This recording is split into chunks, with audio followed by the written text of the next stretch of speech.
오늘부터 사무엘 하를 보게 됩니다. 사무엘 상의 마지막 장은 사울의 죽음을 그리고 있지요. 사무엘 상이 주로 사울의 시대를 그려왔다면 사무엘 하부터는 본격적으로 다윗의 시대를 다루고 있습니다. 구약 성경의 구성에 대해 조금 더 설명을 드리겠는데요. 유대인들은 구약 성경을 가리켜 타나크라고 부릅니다. 이 타나크라는 말은 율법서인 토라, 예언서인 느비임, 성문서인 케투빔의 앞글자를 따서 부르는 말입니다. 우리 교회의 분류는 조금 다르지요. 주후 100년경 팔레스타인의 얌니아에서 회의가 있었는데 이 회의에서 조금 더 자세하게 분류가 됩니다. 그래서 모세 5경, 역사서 12권, 시가서 5권, 예언서 17권, 이 예언서 중에서 대선지서는 5권, 소선지서는 12권 이렇게 정리가 됩니다. 모세 5경은 창조 때부터 가나안에 들어가기 전까지를 다루고 있고요. 가나안 입성하고 정복하는 과정은 여호수아서에, 사사기와 룻기는 사사시대, 사무엘상은 주로 사울의 시대, 사무엘 하가 다윗의 시대를 주로 다룹니다. 이후 역대 왕들의 치세를 다룬 성경으로는 열왕기와 역대기가 있죠. 열왕기상은 솔로몬 시대, 열왕기 하는 이후의 왕들의 행적이 기록되어 있습니다.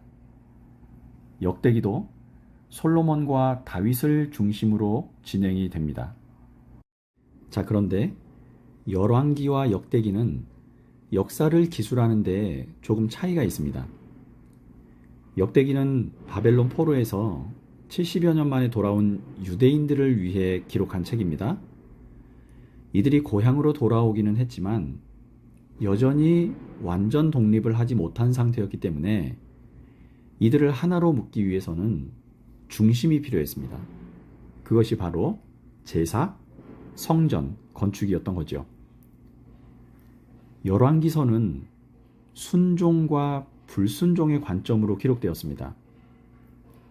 그래서 여러 왕들의 행적을 평가하면서 주님 보시기에 악을 행했다 또는 주님 보시기에 정직하게 행했다, 이런 구절들이 많이 나옵니다. 그리고 남북 왕조를 모두 다루고 있습니다. 여기에 비해서 역대기서는 성전 중심입니다. 주로 남유다 왕국을 중심으로 기술을 했고요. 특히 제사장의 반열까지 기록할 정도로 성전과 제사를 중요하게 다루었다는 특징이 있습니다. 이것을 역대기 사관이라고 합니다. 열왕기서는 순종하면 축복, 불순종하면 저주를 받는다는 관점으로 기록되었습니다.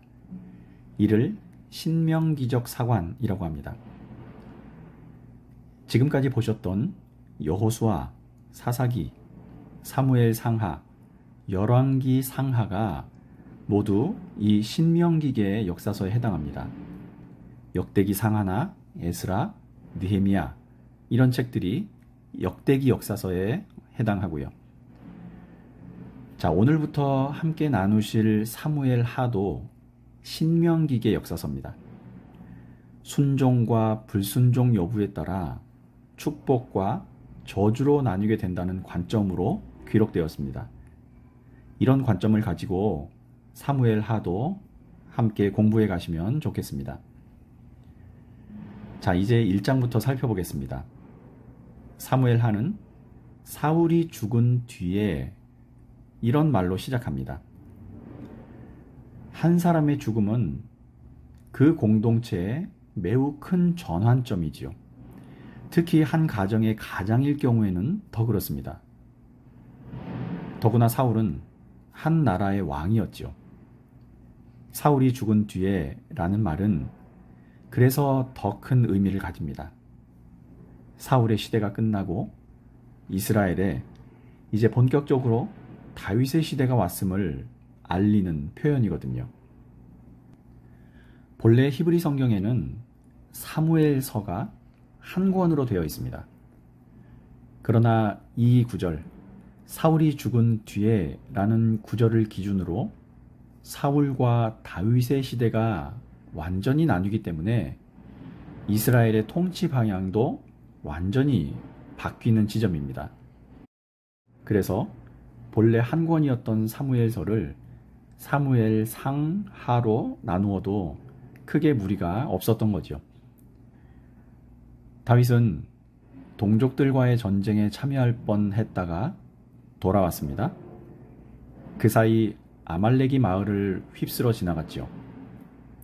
다윗은 곧바로 추격대를 꾸려 그들을 쫓아가 잃었던 것들을 되찾았습니다. 자, 오늘 배경은 이 아말렉과의 전투를 마치고 시글락으로 돌아온 후 사흘째 되던 날입니다. 다윗이 힘든 전투를 마치고 쉬고 있을 때였습니다. 그때 사울의 진영에 있던 젊은 청년 하나가 찾아왔는데 이 청년의 몰골이 말이 아니었습니다. 1절부터 보겠습니다. 사울이 죽은 뒤에 다윗이 아말렉을 치고 시글락으로 돌아와서 이틀을 지냈다. 사흘째 되던 날 한 젊은 사람이 사울의 진에서 왔다. 그는 옷을 찢고 머리에 흙을 뒤집어 써서 애도의 표시를 하고 있었다. 그가 다윗에게 와서 땅에 엎드려서 절을 하니 다윗이 그에게 물었다. 너는 어디에서 왔느냐? 그가 다윗에게 대답하였다.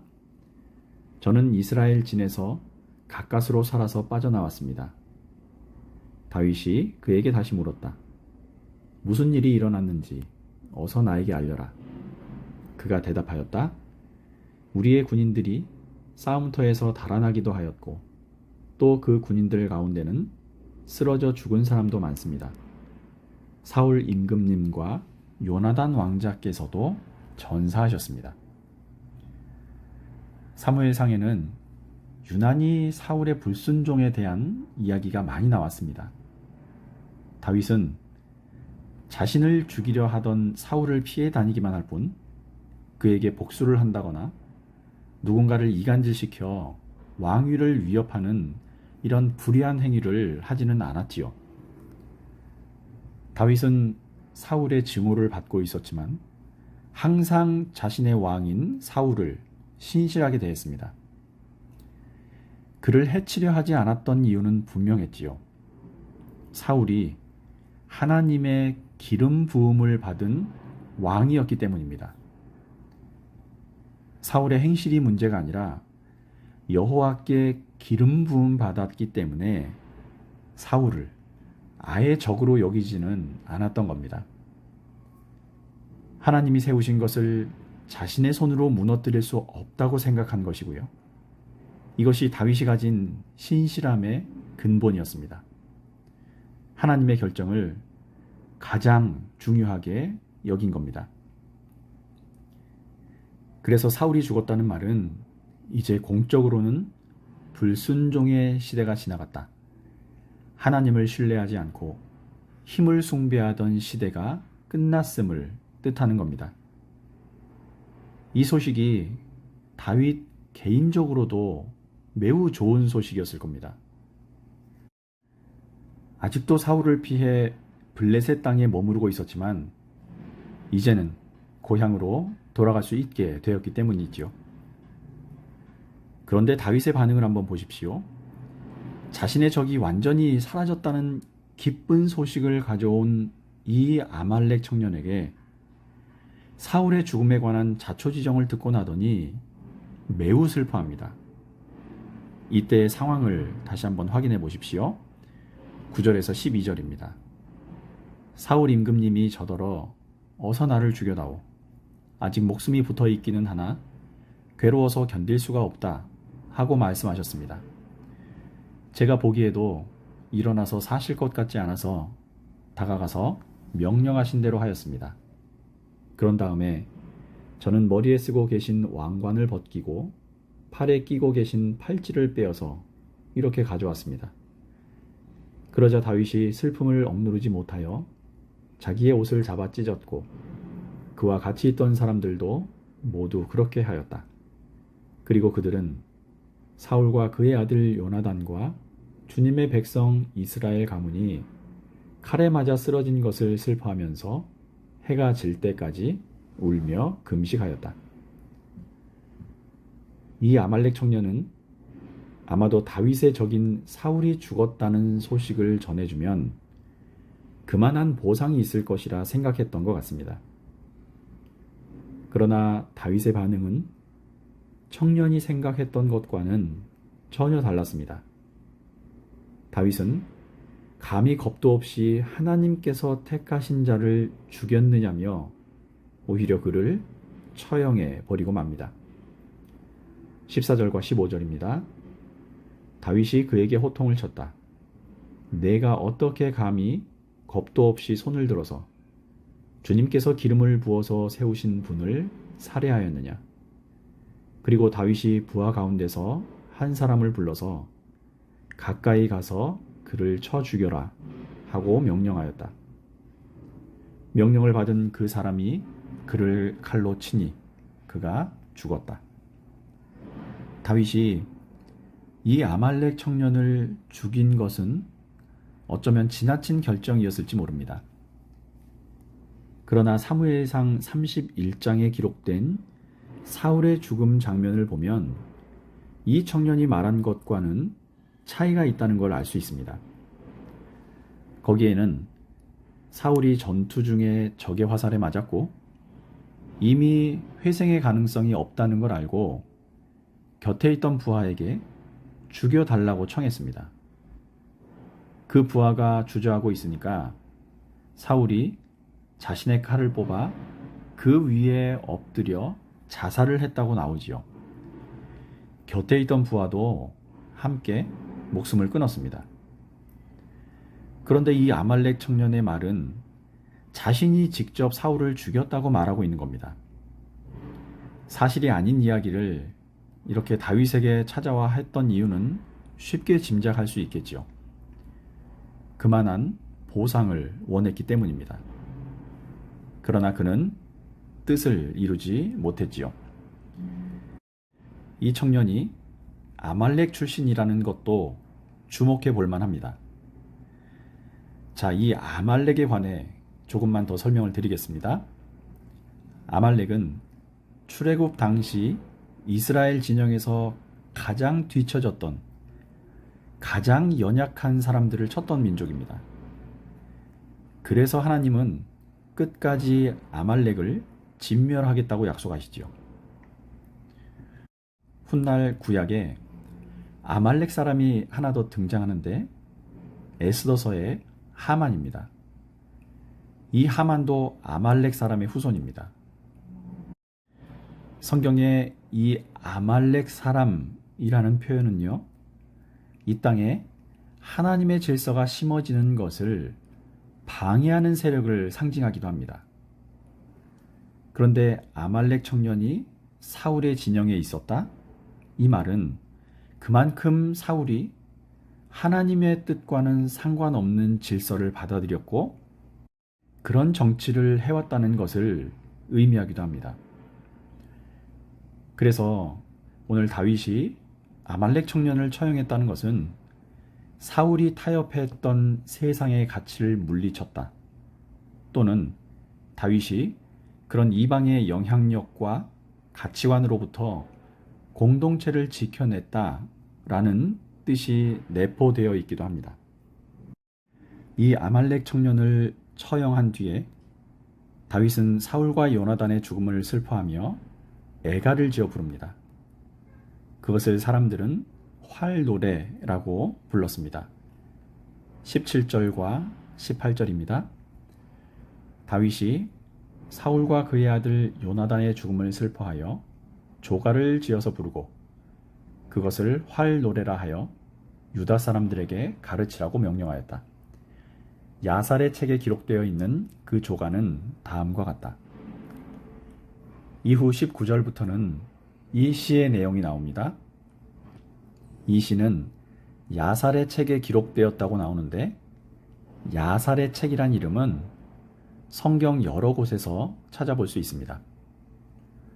이 책의 이름이 처음 나온 곳은 여호수아가 아모리 족속 5 왕들과 싸울 때였습니다.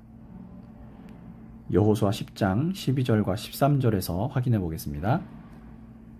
주님께서 아모리 사람들을 이스라엘 자손에게 넘겨주신 날에 여호수아가 주님께 아뢰었다. 이스라엘 백성이 보는 앞에서 그가 외쳤다. 태양아, 기브온 위에 머물러라. 달아, 아얄론 골짜기에 머물러라. 백성이 그 원수를 정복할 때까지 태양이 멈추고 달이 멈추어 섰다. 야살의 책에 해가 중천에 머물러 종일토록 지지 않았다고 한 말이 바로 이것을 두고 한 말이다. 야살의 책은 의로운 자의 책이라고 불리기도 합니다. 이스라엘 역사에서 의로웠던 사람들의 행실이 적힌 책입니다. 지금은 전해지지 않고요. 최근에 야살의 책이라고 번역되어 성경에 기록되지 않은 성경 이야기라고 시중에 나온 책이 있긴 하지만 성경에서 말하는 것과 같은 책은 아닙니다. 어쨌든 이렇게 불순종과 교만의 상징이던 사울이 죽었습니다. 백성들이 요구하던 이방 나라들처럼 자신들을 하나로 묶어 힘을 키워줄 수 있는 절대적인 권력을 지닌 왕의 시대가 저물었습니다.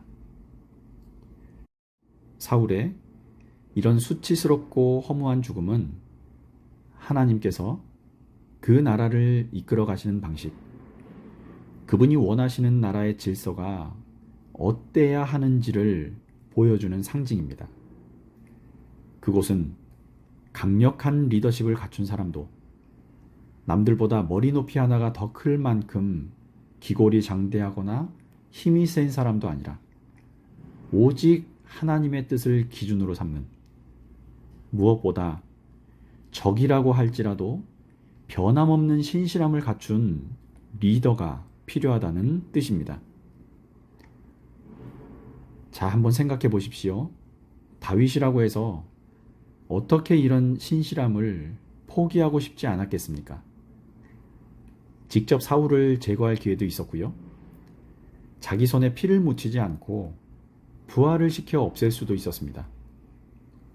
사울이 죽었다는 소식을 듣고 나서 보란듯이 봐라, 역시 하나님은 결국 내 손을 들어주셨다.